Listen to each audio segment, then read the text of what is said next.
we've had so far is the advanced workforce analysis, which created a unique set of key performance indicators and measures for looking at staffing and the labor expense in clubs and how to put that in terms of your own club and your peers. That analysis has grossed over 1.1 million in additional payroll for just a few clubs that we've done it for. So we're hoping to see that number grow over time.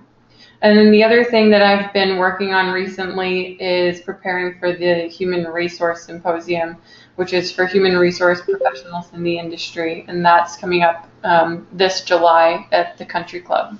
So again, either of those things I'm happy to talk to you about afterwards as well in more detail. Just to do a little housekeeping, I have muted everybody so we will not be able to hear you. But at the end, we will be taking some questions. So if you do have any questions, you should have on your right or on the GoToMeeting panel the option for the chat. And in that chat, you can log any questions. If something is great for the slide that we're talking on, please ask a question. We're happy to try to answer those during it. If not, we'll just answer any questions we get towards the end. Okay, so a quick overview of what we'll be discussing today. We're going to quickly review the mission and why we're here with you, especially as we approach the budgeting season for Florida. We're excited to have this opportunity to share our research with you. We'll talk about some of the challenges to research for the industry in general and the club benchmarking solutions for those challenges. And then we'll share our insights into labor expense and staffing in clubs. And then last but not least, we'll go over some questions that you all have for us.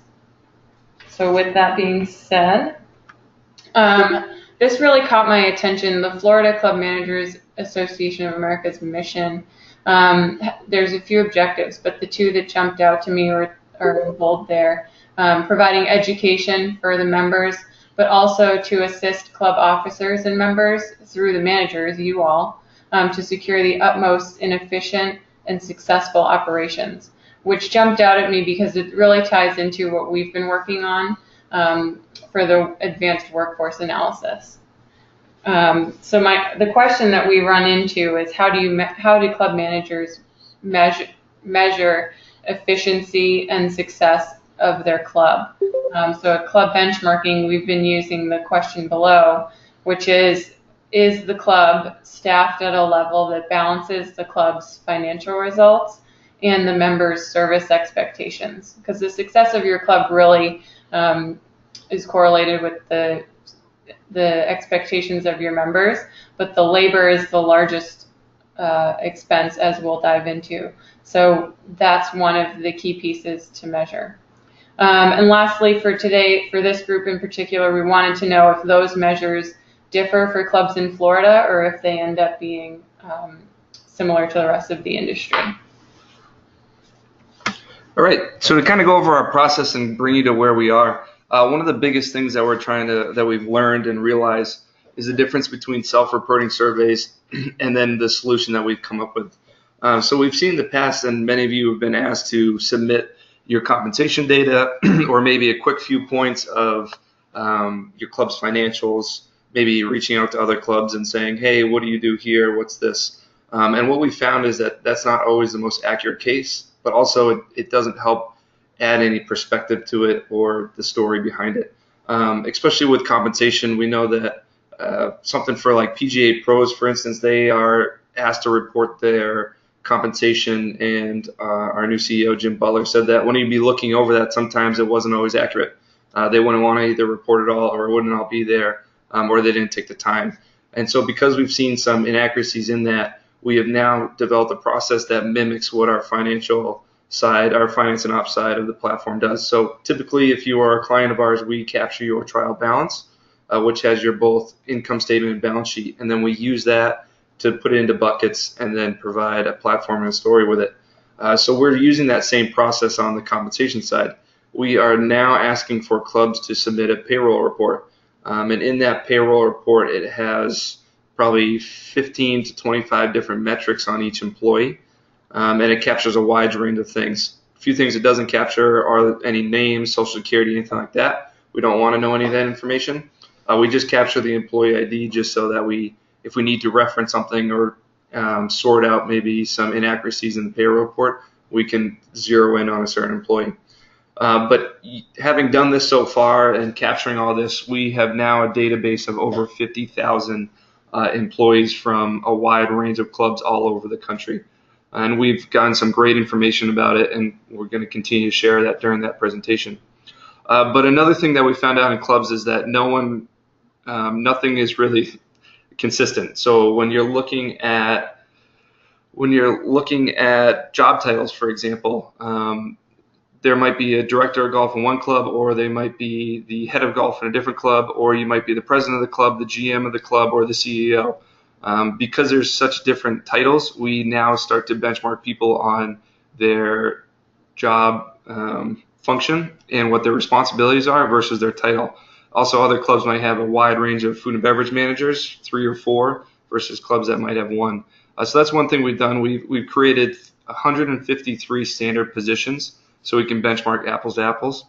We have 12 standard departments as well. And then we have 4 standard employee statuses, which would be year-round, full-time, year-round, part-time, seasonal, part-time, seasonal, full-time. The advantages for using the payroll report, really it helps us to track the individual employees year over year, so that will help with understanding compensation trends and tenure and turnover, like Mike said. The other thing it allows us to do is it allows us to benchmark for function and not position title. We can actually merge the job descriptions that clubs post with our standard job descriptions and position titles and make sure that we're benchmarking to function, which is really exciting to be doing that going forward. Another thing we're trying to standardize is pay. Looking at, again, the PGA Pro or contractors, a lot of that's different. So some might be salary, some might be hourly, some might just go off of tips. So we're hoping we've captured all this data, and we've come up with a standardized way to show you what the industry is getting paid. So I think it was 20% of positions are only paid salary, another 30% are only paid hourly, and then that leaves 50% of these positions that might be paid salary, might be paid hourly. You don't really know. So that's another thing we're trying to standardize and help the club industry understand. So for our analysis today, we're going to look at 2 peer sets. One peer set being the clubs in Florida, and the second peer set being the entire industry. So you'll notice here Florida clubs are represented by the green bars, and the national peer set is represented by the blue bars. So looking at the club types, you can see that the Florida market has a larger proportion of country clubs along the top there and yacht clubs relative to the industry. And the point of showing you this is that from our understanding of labor expense in private clubs, we've learned that clubs that have golf courses, because clubs that have golf courses typically have a higher payroll and labor expense than clubs without golf. And that's because not only do they need the golf operations staff, but they need the staff and the labor to maintain the golf course as well.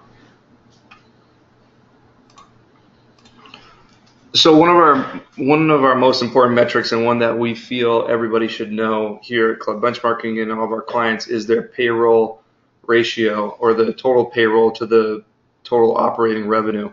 This does include salary or wages and payroll, taxes, and benefits.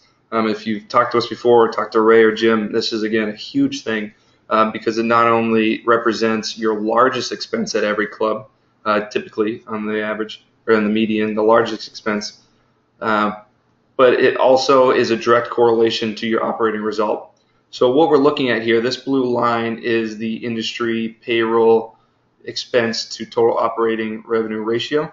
So you see the 25th percentile is at 51%, the median is at 56, and the 75th is at 58.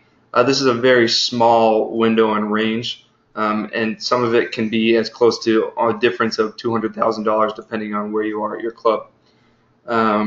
Actually, excuse me, what this line is, this is actually Florida, and then just below it is the national peer set. So what you see is it's exactly the same regardless of the clubs and area, off by 1 percentage point in the 75th percentile, which we'll address later. Just below that is the operating income, which you see.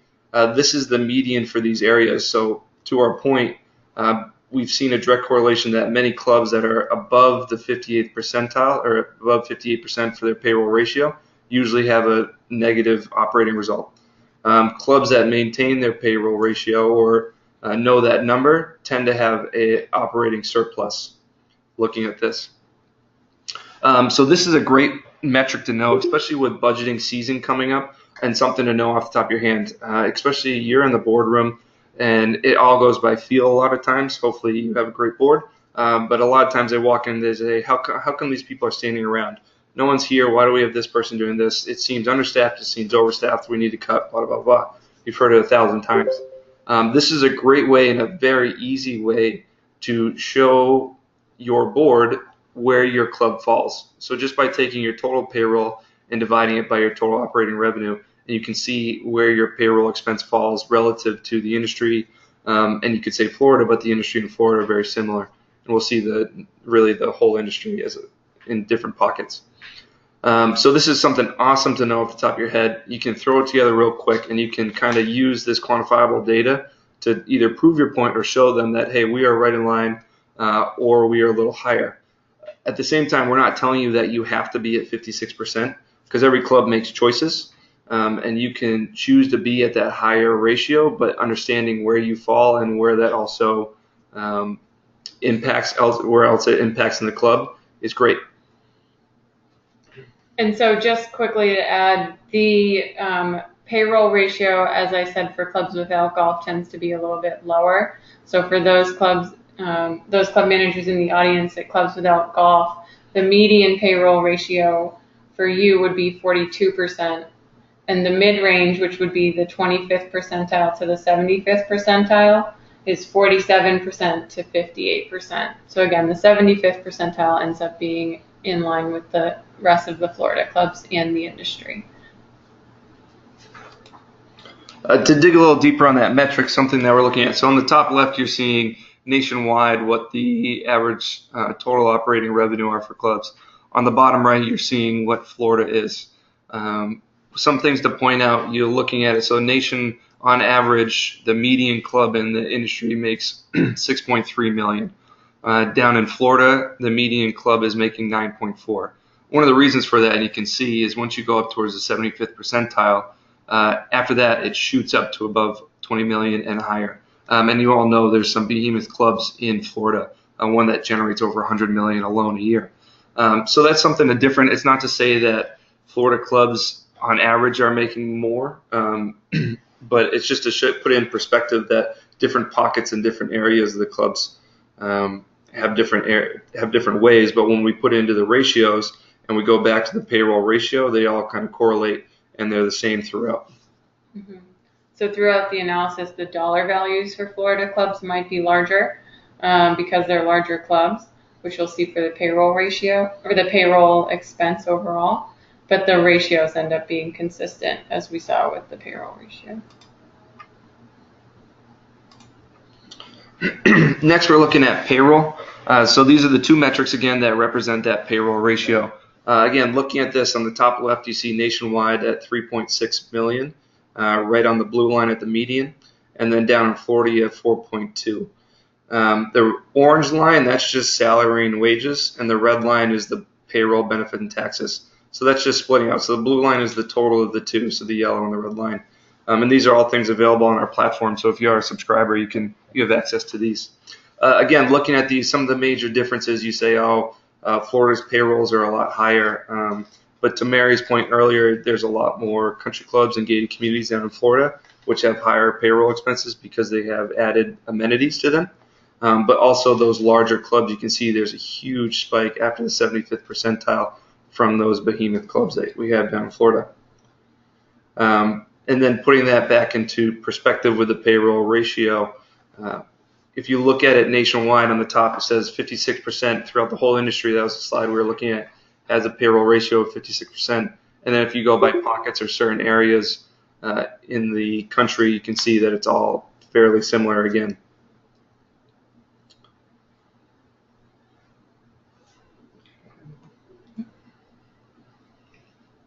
Next, we're looking at payroll ratio over time. Again, this is just something to take a look at, that it's very flat, very consistent throughout every year, even after everything that happened in the early or around 2010 with the recession, 2009.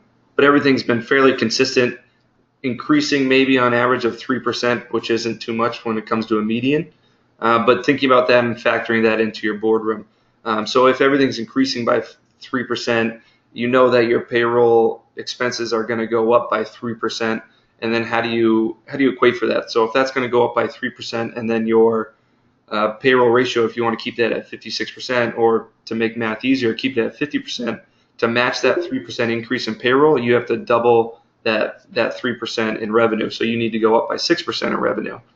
So these are all great things to just keep in the back of your head when you are kind of figuring out your budgeting, what the expense should be. If you do put together expense budget, think about, okay, if this is our expense budget and this should be 56% of our total operating revenue, what have we budgeted for our total operating revenue? Is it at that 56%, or is it higher or lower? And then adversely, if you're saying, okay, we want to make sure that we are budgeting for X amount of revenue, and then you can look at that and say, okay, well, out of that revenue, 56 should go into our payroll expense. And then you can look at it that way and then dig in deeper. And later in this webinar, we're going to talk about payroll expense by department, so you can dig even deeper. So these are great things just to kind of keep in the back of your head, or write on a little sticky note and put in your portfolio if you're in a meeting, just to be on top of it, and also surprise your board. You have quantifiable data, you have these facts. It's no longer about feel, it's all about fact over fiction. So the 56% of labor expense can be broken down further into two buckets. We separate out the salary and wages, which is the compensation expense for the club along the top there in the blue line. And then we separate out payroll, taxes, and benefits, which are additional labor expenses for the club, in the yellow line on the bottom. And you can see that both lines are pretty flat, indicating that there's not much variation across the industry, as well as Florida clubs. So the Florida clubs are represented by the graph there, and then the national breakpoints are highlighted in bold. And you can see that they're very consistent again. So the standard business model across clubs is that 83% of your total labor expense is dedicated to salary and wages, and 17% of the total labor expense is dedicated to payroll, taxes, and benefits. And again, if you're thinking and you're sitting there and you're saying, okay, our revenue is this, 56% of that goes to payroll, and then out of that 56% of it, 83% for the median of the industry is going to salary and wages. Another 17% is going to payroll, taxes, and benefits. So you continue to dig deeper, drill down, and help yourself kind of strategically plan where you should fall. Again, we're not telling you that you have to do this to be successful, but every club makes their own choices, and these are great little ratios and numbers to keep in the back of your head when you're talking about this and going through this in the boardroom. Mm-hmm. So when looking at the workforce in your labor market, one thing that we notice is that Florida clubs tend to be a little bit more seasonal. So the column on the left there, looking at the national workforce, the two bottom bars, the year-round part-time and year-round full-time, show that year-round staff in the industry make up 67% of the workforce, and seasonal staff make up 32% of the national workforce. For Florida, the seasonal percentage of the workforce is 41%, and the year-round workforce is 57%. So it's a much more seasonal market compared to the rest of the industry. And it also is interesting when you're looking at your staffing, 40% of your staff are seasonal. So how do you value those staff and express that value to them? And then in terms of strategic planning, how are you going to recruit 40% of your staff each year? And then you need to be able to quickly onboard them, train them, and then get them to come back the following year. So that's a huge task, and it's something to be mindful of when you're building out your budgets and your compensation and benefits packages. Yeah, it's funny, as many as you know, your key part of your workforce and your business are the part-time seasonal staff. and making sure you retain them and manage them. Jim Butler always tells us the example of before he was the GM at Gray Oaks. He was a golf professional, and he was seasonal. He was going back and forth between Florida and Michigan, and he had been there for 3 seasons, and then after 3 seasons, he was there as a full-time employee, and then after 1 year, they said, hey, we're recognizing you for your 1 year of employment. And at his point, it was like, I've actually been here for almost 4 years or 4 seasons. So you missed the boat there. You could have. So it's really a key thing to look into, and understanding the retention of staff, recognition, engagement, especially, and maintaining that. So now we look at club-wide tenure. This was something that was somewhat shocking to us, but at the same time, not really. So what you see here, those blue bars represent the industry. The orange bars represent the Florida clubs. So we broke this down by the number of years that full-time staff stay at the club. This doesn't represent any part-time, or it doesn't represent any seasonal staff because of some payroll things that we're figuring out. But so this represents full-time year-round and full-time part-time staff tenure. It's fairly consistent, especially we drill down by department too, which we don't go in this webinar. But looking at it across every department, it's very consistent. So what you see here is that 61% of your staff are going to be with your club for less than 5 years. Thinking about that and thinking about how tight the labor market is, how tough it can be to maintain staff, but also the expense of training them and going out and recruiting staff. And so looking at the bottom right, if you're seeing your turnover on average in the industry is about 30%, that right there is showing you that after 3 years, you're pretty much going to turn over your complete staff.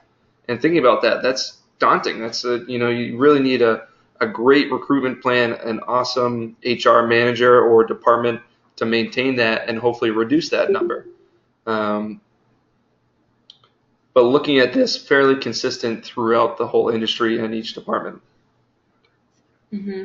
What was interesting too that we noticed is that the turnover rates, when you can look at the year-round staff for the industry versus the year-round staff in Florida, the turnover rate for Florida year-round staff is lower. It's only 13%, which is a great sign for you. It means you have people who are working and want to stay in the industry and in your club. And so that's something too that we're hoping to dig into more as to what are the drivers of that. Next, we start looking at the full-time equivalent employee count across all departments. If you aren't familiar with full-time equivalent employee, what you do is you take the total number of hours worked by all employees and divide it by 2080, which is a 40-hour week for 52 weeks. That is a number recognized by all industries and SHRM for a typical work hour week. So once you do that, you can figure out your total equivalent, full-time equivalent employee across all department. You see here, nationwide, it's the median of 82%. For Florida, it's 106. And that's likely because of the fact that there are larger clubs in Florida, therefore demanding a larger workforce. But to drill down deeper for that, so once you figure out what your full-time equivalent employees are, and then you take that and divide that by the total payroll expense, you start to see what your cost per full-time equivalent employee is on an annual basis. So on the top left, again, that's the industry. On the bottom right, that's Florida. The blue line represents the total of salary and wages and payroll taxes and benefits. So the orange line is the salary and wages, and the red line is the payroll taxes and benefits per full-time equivalent, So we do see here that Florida is slightly lower. The payroll tax and benefits are lower. We think that could be a result of the lack of a income tax. And then the salaries are a little lower in Florida as well. Mm-hmm. But to look at this as a year over year and again, thinking about your budget, year over year, it's been increasing on average about 4%.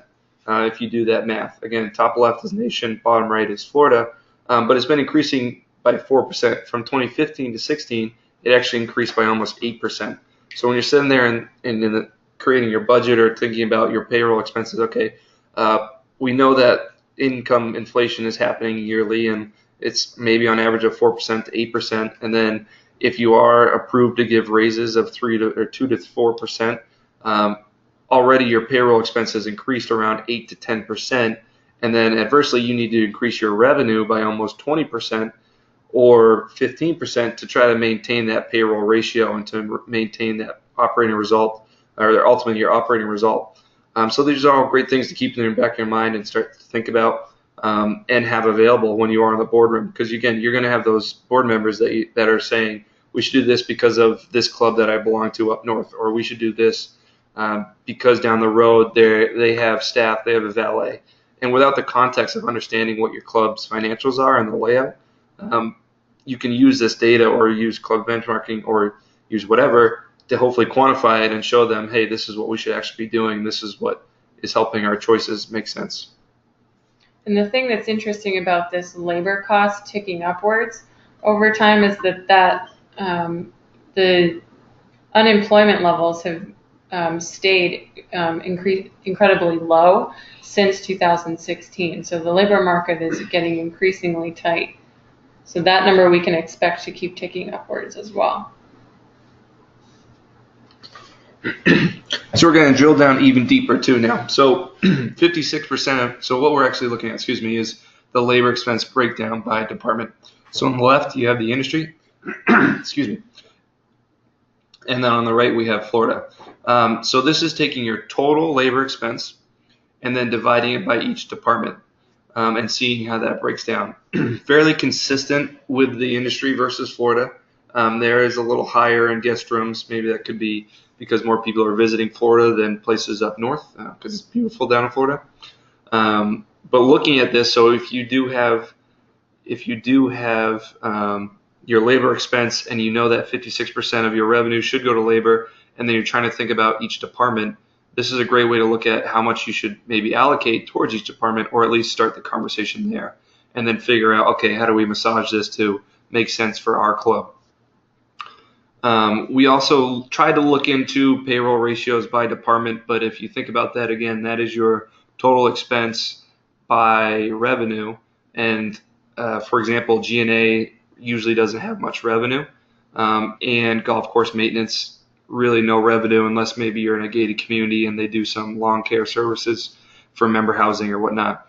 So we can't necessarily drill deep down into that, but we have looked at and starting to look at labor expense by total expense to see if that makes sense, and digging deeper to find efficient ways and metrics for clubs to use. But again, this is a great way to look at it really quickly and see, okay, where are the clubs allocating this, and then trying to build your budget around this and use quantifiable data. We can also filter this too. If you were to look for, if you were a golf club only that obviously didn't have yachting and all that, we could filter this down and provide what the breakdown is by amenities as well. So another way to examine the labor expense is by looking at the salary and wages, specifically as it relates to the executive team versus the rest of the managers and staff. And the reason we broke this down in this way is because the conversations that we have been included in, and I have been included in since starting at Club Benchmarking, is consistently examining the compensation for the executive team, those highly paid individuals that are very visible to the board, and are most easily examined, I should say, by the board as well. So one thing that we found interesting and why we're sharing this ratio with you is because even though boards tend to really focus on executive compensation, which is not a small expense, relative to the rest of the salaries and wages for the entire club,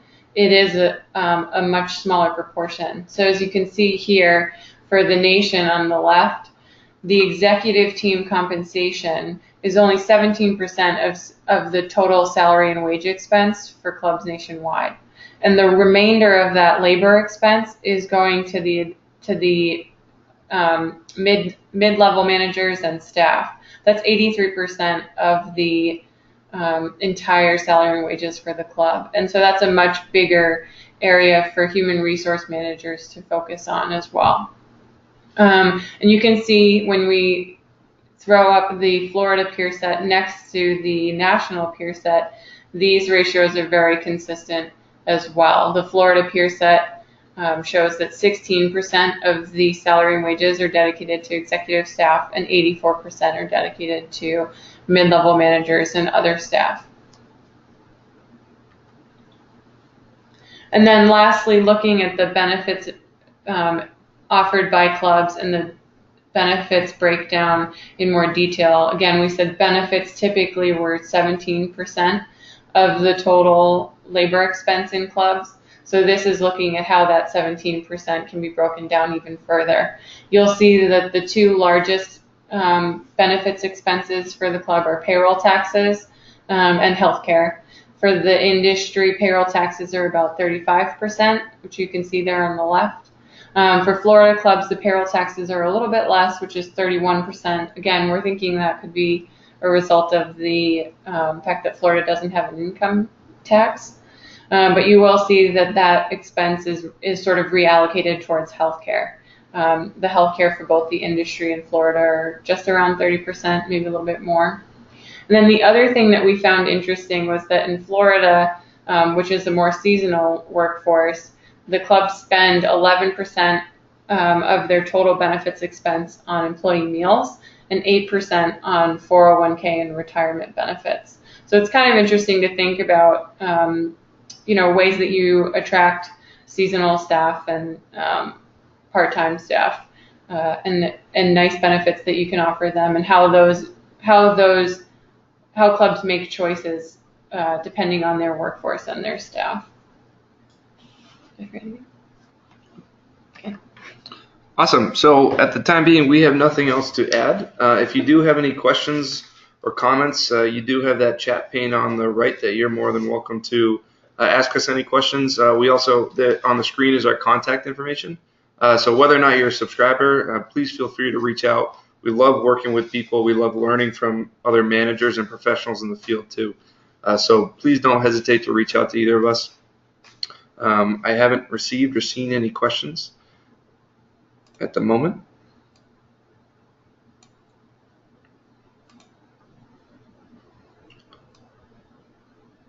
We'll give it another minute. But again, we sincerely apologize for any confusion this morning, and we really appreciate you taking the time this afternoon to join us. We know that you have very busy lives, and the club life is crazy.